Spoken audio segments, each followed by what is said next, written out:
साथियों नमस्कार। आप सबको वसंत पंचमी सरस्वती पूजा की हृदय से शुभकामनाएं। माँ सरस्वती और वसंत पंचमी की ये शुभ तिथि किसानों के लिए, पूरे देश के लिए, सभी के लिए शुभ समाचार लेकर आई। आपने देखा पूरे उत्तर भारत के लगभग पूरे ज्यादातर हिस्सों में जो ऊपरी क्षेत्र हैं हिमालय के, उनमें घनघोर जबरदस्त बर्फबारी की रिपोर्ट्स आ रही हैं। बहुत ही अद्भुत सुंदर तस्वीरें आ रही हैं। और जो मैदानी इलाके हैं इन सब में रह रहकर वर्षा हो रही है। इस बार का ये विंटर, ये जो ठंड का मौसम था, ये अनयूजुअली ड्राई इसको बताया जा रहा था।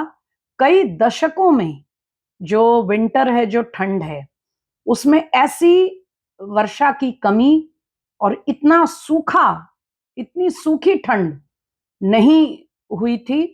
तो इस लिहाज से वसंत पंचमी का त्योहार शुभ संदेश लेकर हम सबके लिए आया है। लेकिन इस समय आज अड्डा पे बात करते हैं बंगाल की।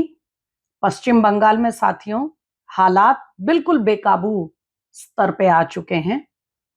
अब ये पूरी तरह साफ हो चुका है कि राजनीतिक प्रोटेस्ट करने के बाद, अदालत में जाने के बाद, हर तरीके से जो है वो विरोध करने के बाद अब ममता बनर्जी और तृणमूल कांग्रेस को ये समझ में आ गया है कि एसआईआर की प्रक्रिया को वो रोक नहीं पाएंगे। तो अब अंत में ममता बनर्जी ने, ऐसा लगता है, हालात जिस तरह से बिगड़ रहे हैं, जिस तेजी के साथ, उससे अब ये लगता है कि ममता बनर्जी ने अपनी पार्टी, अपने सभी समर्थकों और इन सबको इशारा कर दिया है कि कुछ भी करके एसआईआर के काम को रोको। चूंकि राजनीतिक विरोध से नहीं रुका, अदालत में जाकर नहीं रुका, तो अब सड़क पर इतनी अव्यवस्था, इतनी एनार्की, इस तरह का सड़क पर एक लॉ एंड ऑर्डर की स्थिति पैदा कर दो, ऐसी अराजकता फैला दो चारों तरफ कि जो काम है वो अपने आप बिगड़ जाए। और ये कोई धमकी या कोई थ्योरी वाली बात नहीं रह गई है साथियों। लगभग 10 दिन से इस किस्म का वायलेंस, नंगा नाच वेस्ट बंगाल में, वहां से तस्वीरें आ रही हैं, रिपोर्ट्स आ रही हैं कि ऐसा लगता है कि ममता बनर्जी और टीएमसी ने ठान लिया है कि अगर हम सिद्धांत के तौर पर एसआईआर को नहीं रोक सकते तो हम इसको सड़कों पर उपद्रव करके रोक लेंगे या इस काम को बिगाड़ देंगे। मैं आपको एक छोटी सी एक दिन का, यानी 24 घंटे से भी कम, यूं कहिए 6-7 घंटे शायद, एक दिन की मिसाल दूंगी साथियों। 3 दिन पहले जब जगह जगह से ये रिपोर्टें आ रही थी कि लोग जहां जहां बीडीओ ऑफिस में, इससे पहले एक छोटी सी पृष्ठभूमि यहां दे दे साथियों, आप सबको याद दिलाने के लिए कि इस समय जो वेस्ट बंगाल में जो एसआईआर है उसका दूसरा चरण, उस एक्सरसाइज का सेकेंड फेज, दूसरा चरण इस समय चल रहा है। यानी लोगों ने अपने एसआईआर के फॉर्म भर के दिए, जिसके आधार पर एक ड्राफ्ट जारी हुआ, मतदाता सूची का ड्राफ्ट। उसके बाद जो ऑब्जेक्शंस फाइल करने का समय है, या जिन जिन लोगों से किसी भी आधार पर कोई क्वेरी, कोई सवाल, कोई छानबीन, कोई ऑब्जेक्शन उनको है, तो उन सब के लिए जो प्रक्रिया उसको दुरुस्त करने की या जवाब दाखिल करने की कह लीजिए, इस समय वो फेज, वो चरण इस समय चल रहा है। और स्थानीय कार्यालयों पे जा करके लोगों को अपने जवाब वहां पर सबमिट करने हैं, और बीएलओस के मार्फत जो लोग अपने जवाब दे रहे हैं वो भी वहां पर जाके फॉर्म्स जमा हो रहे हैं। सबसे पहले तो इन लोगों ने एक बेहद अफरा तफरी और अराजकता का माहौल फैला दिया। फॉर्म 7 स्वीकार ही नहीं करने दे रहे थे, और बीएलओस भी कहीं ना कहीं शायद या राजनीतिक दबाव में या खतरे के कारण, ब्लैकमेलिंग के डर के कारण, या कहीं ना कहीं बीएलओस की भी राजनीतिक कोई ना कोई अपनी एफिलिएशन होती है, हो सकती है। इसके कारण पहले तो बहुत से लोगों को फॉर्म 7 से वापस कर दिया गया कि हम नहीं ले सकते। फिर इलेक्शन कमीशन को, निर्वाचन आयोग को बाकायदा ऑर्डर जारी करना पड़ा।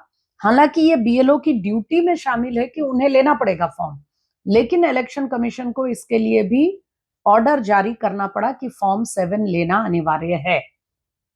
तब क्या हुआ? अब हम आते हैं अभी मौजूदा जो अराजकता की स्थिति चल रही है। तो जब ये मैंडेटरी कर दिया गया कि फॉर्म 7 लेना पड़ेगा, तब सड़कों पर उपद्रव का हथकंडा, ये तरीका इन लोगों ने अपनाया है। और साथियों, जैसा मैंने कहा, जिस दिन ये ऑर्डर आया उसके दूसरे दिन लगभग 6 घंटे के अंदर, यानी सुबह से दोपहर के 1 बजे तक पूरे पश्चिम बंगाल में 24 हिंसा की घटनाएं, और इसमें कोई हम एग्जैजरेशन नहीं कर रहे हैं, हर घटना की लिस्टिंग, उसका ब्यौरा, उसका विवरण हमारे पास है, मीडिया के सोर्सेज में आपको मिल जाएगा। 5-6 घंटे के अंदर 24 जगहों पर जबरदस्त उपद्रव और गड़बड़ी की गई। सभी जगह टीएमसी के समर्थक हमलावर थे। सिर्फ 3 या 4 स्थान ऐसे थे जहां पर काम रोकने का, काम को डिसरप्ट करने का, काम को डिस्टर्ब करने का प्रयास हुआ। इसके अलावा 16-17 घटनाएं ऐसी थी जिनमें गंभीर हिंसा वहां से रिपोर्ट की गई।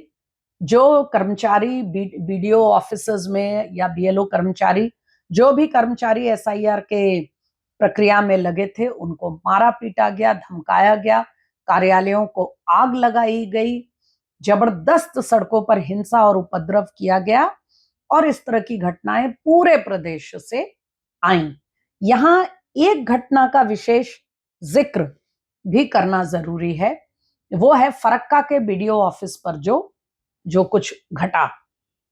साथियों, फरक्का के बीडीओ ऑफिस में जबरदस्त हिंसा की गई टीएमसी के कार्यकर्ताओं और समर्थकों द्वारा, और इसको लीड करने वाले, इस हिंसा को भड़काने, इसकी अगुवाई करने वाले वहां के कोई और नहीं, वहां के एमएलए, यानी एक चुना हुआ प्रतिनिधि जिसने संविधान की शपथ ली है, वहां के टीएमसी के एमएलए मुनीरुल इस्लाम। उन्होंने भयंकर रूप से, बहुत ही आपत्तिजनक भाषा में लोगों को भड़काया। सिर्फ यही नहीं भड़काया कि बीडीओ ऑफिस को तबाह कर दो, आग लगा दो, ये भी कहा कि इसी के कर्मचारियों को सजा दो, उनको अपनी करनी का उनको भुगतना चाहिए, उनको मारो पीटो, उनको खत्म कर दो। यहां तक मामला चला गया, कोर्ट में इसकी शिकायत हुई, अदालत ने मुनीरुल इस्लाम के खिलाफ एफआईआर का आदेश दिया है, यानी वो अवधि अब समाप्त भी हो गई। लेकिन एक तरफ तो उन पर एफआईआर की बात की गई, लेकिन दूसरी तरफ क्या हुआ, वो लोग जो एविडेंस के आधार पे, गवाही के आधार पे, कैमरास और दूसरे जो मीडिया में जो इमेजेस वगैरह आई थी, उस सब के आधार पे वो उपद्रवी लोग, वो गुंडे लोग, जिन लोगों ने एक बीडीओ कार्यालय, एक सरकारी संपत्ति को पूरी तरह नष्ट कर दिया, आग के हवाले कर दिया, वहां सारे फॉर्म्स बिल्कुल फाड़ डाले, उनको आग में झोंक दिया, बर्बाद कर दी पूरी मेहनत, और चुनाव आयोग के काम से जुड़े जो अधिकारी थे उन पर बहुत हिंसा की, मारा पीटा, उनको घायल कर दिया। उन सारे गुंडों को साथियों 5 दिन के अंदर बेल मिल गई, और बेल ही नहीं मिली, जब बेल के बाद वो निकले तो फरक्का में टीएमसी ने आधिकारिक रूप से उन गुंडों को हार पहनाए, उनका स्वागत किया, और पब्लिकली उनको गर्मजोशी के साथ उनकी तारीफ की। तो ये चल रहा है पश्चिम बंगाल में। जैसा हमने आपसे पहले कहा, यहां पर पूरी हिंसा का पूरा ब्यौरा देना नामुमकिन सा है साथियों। हर दिन दर्जनों घटनाएं हो रही हैं। मोटी बात यह है कि राजनीतिक विरोध, अदालत में लड़ाई हर फ्रंट पे एसआईआर को रोकने में नाकाम रहने के बाद ममता बनर्जी और टीएमसी ने तय कर लिया है कि एसआईआर की प्रक्रिया को ध्वस्त कर देंगे, बर्बाद कर देंगे। और ये दूसरा चरण जो बेहद क्रूशियल है, क्योंकि इस चरण में जो डिटेल्स, जो ब्यौरे आएंगे साथियों, इसी के आधार पर जो फाइनल मतदाता सूची बनेगी, उसी के आधार पर आगे चुनाव होगा। तो इस फेज को किसी भी तरह से फेल कर दो, इस फेज में इतनी अफरा तफरी पे फैला दो कि कहीं कोई प्रक्रिया पूरी ना हो सके। ये है टीएमसी और ममता बंदोपाध्याय का असली गेम प्लान। अफसोस ये है कि इसमें इलेक्शन कमीशन को अपना मैंडेट पूरा करना है, एसआईआर होकर रहेगा, लेकिन इससे जो सार्वजनिक संपत्ति का भयंकर नुकसान हो रहा है, इस काम में बिना किसी गलती के अपनी ड्यूटी करने वाले जो कर्मचारी अपनी जान से खेल रहे हैं, हर रोज आगजनी, मारपीट, हर तरह का खतरा झेल रहे हैं, केवल वही नहीं, उनके परिवार को भी ब्लैकमेल करना शुरू कर दिया है इन लोगों ने। ये बहुत ही अफसोस की स्थिति है। बेहद विस्फोटक हालात टीएमसी ने कर दिए हैं। कहीं भी स्पष्ट बहुमत से जीती इलेक्टेड सरकार को हटाना या उसके पावर्स को सीमित करना लोकतांत्रिक पार्लियामेंट्री सिस्टम के अनुकूल नहीं है।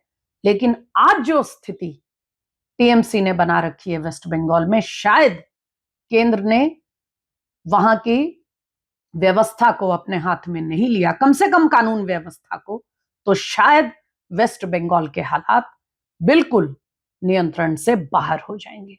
फिलहाल इतना ही, बहुत जल्द आपके पास हम अपडेट लेकर फिर आएंगे। नमस्कार।